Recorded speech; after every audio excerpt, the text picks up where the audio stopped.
What's up everyone and welcome back to the MMA Zone. Today, let's get started with Reinier de Ridder knocks out Bo Nickal and calls out Sean Strickland. Last night, RDR shocked the MMA world by handing Bo Nickal his first loss in the UFC. During the UFC Des Moines co-main event, RDR knocked out Bo Nickal with body shots. And before we continue, make sure to leave a like on the video to help support the channel. With this impressive win, RDR called out Sean Strickland during the post-fight press conference and went as far as to say that he's ready to fight him next week at UFC 315. Now, as I said in the cage, this was the best American wrestler. Let's do the best American striker. I like Sean. He's a funny dude. He's a real character. And he's top 5, right? What ranking? 3, 4? I would say so. Yeah. No, but and I think it's an interesting matchup style-wise. He has a very good jab.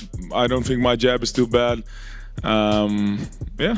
I would like that fight. I would really like that fight. Do you have a timeline for when you would like to do that fight? Next week, Montreal, baby. Let's go.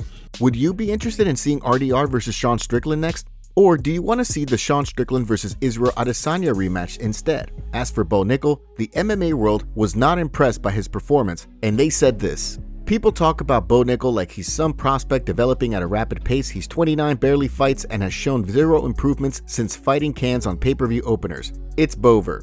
Bo Nickal should be in federal prison for thinking he can with Khamzat. I just want to point out that Bo Nickal said it would take just one of him to beat the gorilla. Just rewatch RDR versus Bo Nickal. Man, Bo Nickal had nothing for RDR.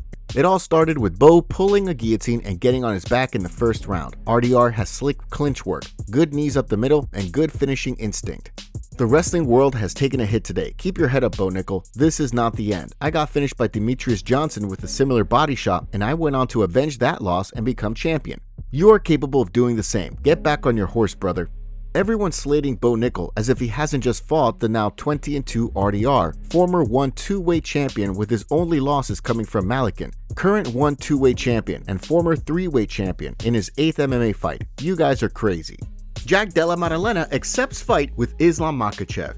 Della Maddalena has a big test ahead of him first, namely Belal Muhammad at UFC 315. If the Australian fighter secures the welterweight crown, JDM says he'll happily accept a scrap with Islam Makhachev. Maddalena's title shot comes at a very interesting time for the welterweight division, as for weeks now, there's been talk that if Muhammad loses, Islam Makhachev will move up to 170. Makhachev has repeatedly said that he wants to challenge for another division's title. But since the lightweight king trains with Muhammad, he's not willing to fight his friend and teammate. Well, recently, Maddalena spoke with MMA Junkie, and while discussing who he could face next if he wins the welterweight belt on May 10th, the surging fighter said this. It really doesn't matter what any of them think. It really who just the UFC are the ones who are going to tell you who gets the next shot. But a lot of competitors, any one of them, the UFC can announce they're next and you wouldn't be surprised. I think any of them can get it. If Islam after the fight says he wants to step up, I would happily give him the shot. Obviously what he's done, I don't think there would be too many complaints from people that think that's not fair.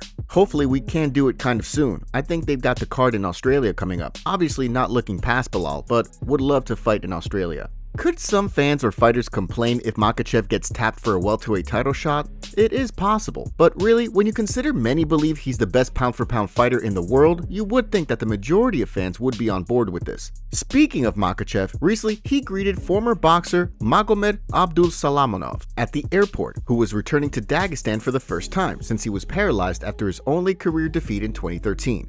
A classy and respectful move by the champ for sure. Merab reacts to Cory Sandhagen win. Last night, Cory Sandhagen versus Deiveson Figueiredo faced off in the main event of UFC Des Moines. Sandhagen dominated the entire fight, and in round 2, Figueiredo tapped out because of a knee injury. During the post-fight press conference, Sandhagen made it clear that he was the reason for the knee injury.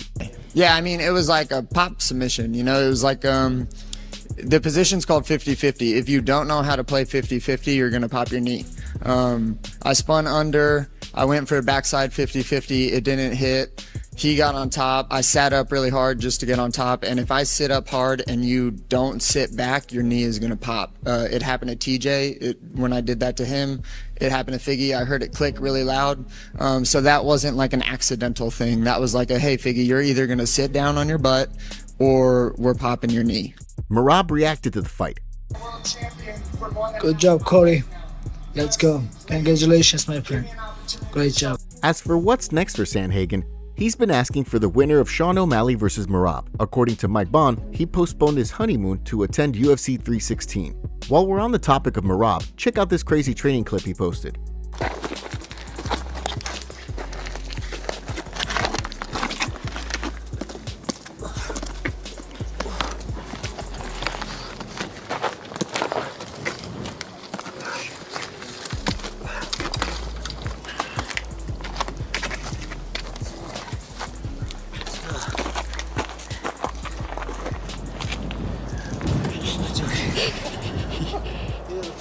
Belal Muhammad breaks silence on Khamzat Chimaev beef. Belal Muhammad and Khamzat Chimaev have been talking trash online recently, but the welterweight champions clarified that he has no personal issue with boars. Ahead of UFC 315 and his fight with Della Maddalena, Belal has repeated his plan to move up to middleweight. That prompted Chimaev to take a poke at Belal via social media. And the welterweight champion doubled down on his wish to fight at 185. So much so, he posted a picture of him wearing a t-shirt that had Muhammad versus Chimaev printed on it. Well, due to the stir that all of this caused, Belal was asked about Chimaev while speaking with Brian Campbell.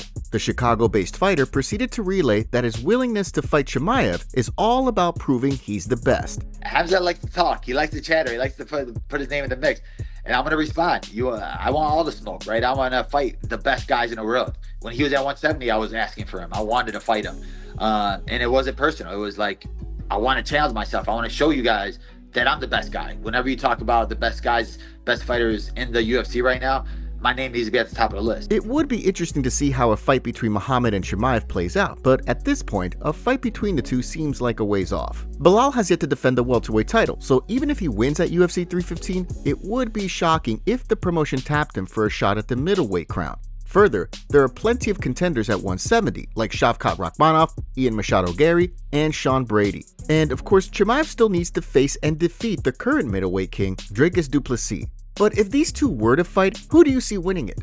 Dana White releases fighter from the UFC. It looks like Brad Tavares may never get the opportunity to become the UFC leader in middleweight victories, as it's being reported that the veteran has been released. According to a post from Bohachina Depot, the Hawaiian fighter is no longer on the UFC roster. The 37-year-old Tavares is coming off a unanimous decision win over Gerald Meerschaert last month, which tied him with Michael Bisping for the most middleweight wins in UFC history, with 16. As Nolan King pointed out, Tavares went 16-10 over 15 years with the UFC. Not too many people in the world can say that they were a UFC fighter for 15 years. Tavares made his way to the UFC all the way back in 2010 after a run on The Ultimate Fighter. By 2014, Tavares had established himself as a top middleweight contender, but he dropped back-to-back fights to Yoel Romero and Tim Bosch. The Nevada-based fighter rebounded with a 4-fight winning streak, but after being outgunned by Israel Adesanya in 2018, he became more of a gatekeeper. Since his loss to the last stylebender, Tavares has gone 4-5. It'll be interesting to see what comes next for Tavares. It is possible that we can see him back in the octagon at some point, but given his age, you gotta wonder if the UFC chapter of his career is over, especially on account of Dana White's Contender Series, which continues to deliver more and more fighters roster spots. Arman Tsarukyan sends a warning to Islam Makhachev about Ilia Topuria fight. The consensus seems to be that if Ilia Topuria does fight Islam Makhachev, he'll have a very tough time ending the reign of the lightweight king. But recently, Arman Tsarukyan outlined why he thinks Topuria could rock the MMA world and put away the lightweight champion. While it remains to be seen if and when Topuria will end up fighting Makhachev, talk about the all-star matchup continues to dominate headlines. Recently, Tsarukyan was asked to weigh in on the fight while speaking to Sport 24. And the lightweight contender said this: "He is short. It would be hard for Islam to shoot for the legs. He's a hard hitter. Good balance, and he can knock Islam out at any moment. I think if he lands, he will drop Islam. But the question is, if Islam will fight in his range. I don't think so. I think he'll keep his distance, strike from the outside, and when Topuria gets closer, he will take him down or clinch." In the past, Topuria has demonstrated his ridiculous punching power, but he has yet to face anyone with galaxy-class wrestling and submissions like Makhachev. What do you think of Arman's breakdown here? MMA community reacts to Arman Tsarukyan comments.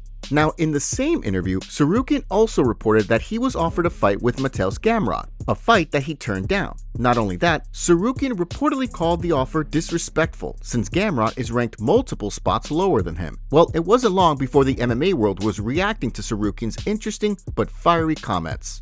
This is the tactics that he and his team don't understand. They offered you a main event in a region that you would be supported, and you turned it down so that easily moves Ilia ahead of you. That was a setup. They played chess. It might not be Gamrot, but Arman will fight 1 or 2 more times. Would have been 1, but he might have added another fight to it with this comment unless he finishes his next opponent. Either way, next fight won't be for the belt. Had his chance. Now it's to the back of the line. It's not talked about enough how low-key dirty Arman being done. That being said, I wish he gave more info about his injury to show it wasn't just a hidden weight miss. Unpopular opinion, the UFC have treated Arman unjustly. Victim blaming an injured fighter is a bad look. Proves to everyone that the UFC is not pro-athlete. Do everything under the sun, i.e. John Jones/Conor, but God forbid you cost them money by getting injured the day before. The rule is if you do favors for the UFC and you win your fights, you then get rewarded. Dustin beat Benoit and got a championship fight. Had Arman taken this fight and assuming he beat him, he would be back in that title picture, but now he likely won't get any calls. So the UFC are already upset with him because he pulled out of the main event last minute, and then he turns down a fight and now disrespects the company publicly. This guy is not serious, LMAO. Bro is never getting that title shot again. What do you make of these responses? And do you agree with Tsarukyan labeling the offer to fight Gamrot disrespectful, who, it should be noted, defeated Arman by unanimous decision in 2022? UFC updates. Let's take a look at some news regarding some upcoming UFC bouts or potential scraps. Following Randy Brown's jaw-dropping knockout of Nicholas Dalby at UFC Kansas City, the welterweight has 2 names in mind for his next opponent, Carlos Prates and Jeff Neal. While talking to Perry Punch News recently, Brown made the call-outs. Check it out. I think me and Prates is a good fight now, especially since he lost. At the time, I didn't know if he was going to win or lose, so I don't know. That was a fight we were supposed to fight in the past. The fight fell through, so I'm like, yo, let's run it back. Let's run it back. And if not, Jeff Neal is also perfect candidate. That's what I'm saying too. Yeah. So I think there's some good options out there for me.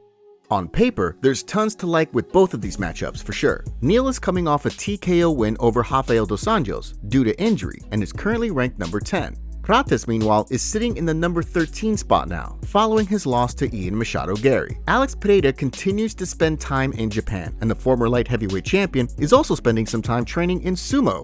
Well, not really. And recently, Movsar Evloev provided an educational announcement for fans who apparently needed a reminder and/or a lesson on what MMA stands for. As Real Kevin K noted via social media, Movsar Evloev reminds the MMA community what the M in MMA stands for via his IG story. It's a fair point, no? UFC coach uses ChatGPT to train fighters. It seems like a day doesn't go by without stories surfacing around how AI is changing the world. And if you didn't foresee AI impacting MMA coaching, think again. If you're a big MMA fan, you know that Extreme Couture's head coach Eric Nixick is widely regarded to be one of the best in the game, not only on account of his instruction in the gym, but how he corners fighters during live bouts. But as we recently learned, Nixick is always looking for ways to get an advantage. Case in point, during a recent episode of the Jackson podcast, Nixick revealed that he's using ChatGPT to help him prepare his fighters. What does your preparation look like when you talk about notes? Do you physically write down notes? Well, dude, we're ChatGPT. No way. No, but we'll sit down and I'll write out like what I have and he'll write out what he has. But like if you're not using like ChatGPT to help you formulate or help you organize, you're losing out. Like it's cutting edge. I would have never thought AI's in the MMAI. Yeah, damn, that's wild. What do you think of Nixick's comments here? And do you think we'll see AI used in other ways to help fighters prepare for bouts?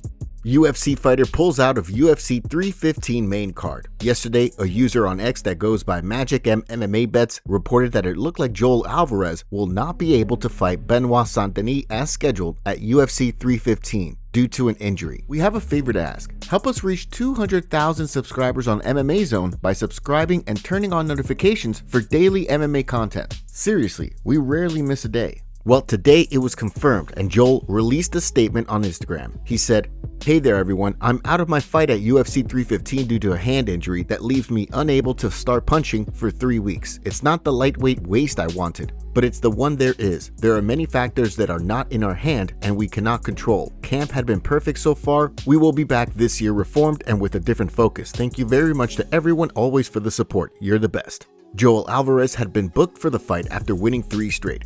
Grant Dawson's name was thrown into the mix, but he replied and shut down the fight, saying he couldn't make the weight class on short notice. He wrote, "I'm absolutely down for that fight. Unfortunately, I can't make the weight on that short of notice, so if BSD is willing to move the fight to another date, I'd love to take it." Mauricio Rufy decided to call out Benoit Saint-Denis after Alvarez pulled out by writing on Twitter saying, "Hey UFC, how about a main event at a fight night against Saint-Denis?